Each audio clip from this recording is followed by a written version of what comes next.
بسم اللہ الرحمن الرحیم۔ گھر میں عورت کا ننگے سر رہنا کیسا ہے؟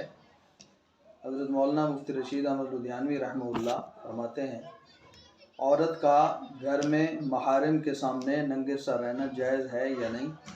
اس کے جواب میں فرماتے ہیں کہ اس کو شریف اور دیندار گھرانوں میں بہت معیوب سمجھا جاتا ہے اور عورتوں میں بے پردگی اور آزادی کے شیوع کا ذریعہ ہے۔ علاوہ ازیں محارم کے سامنے سینے کے ابھار کا ظاہر کرنا بہت بڑی بے حیائی ہے، اس لیے جائز نہیں ہے۔ حضرت مولانا یوسف لدھیانوی رحمہ اللہ فرماتے ہیں، اچھا تو یہی ہے کہ عورت سر ننگا نہ کرے، تاہم اگر گھر پر کوئی نامحرم نہ ہو تو سر ننگا کرنا جائز ہے، نامحرم کے لیے جائز نہیں۔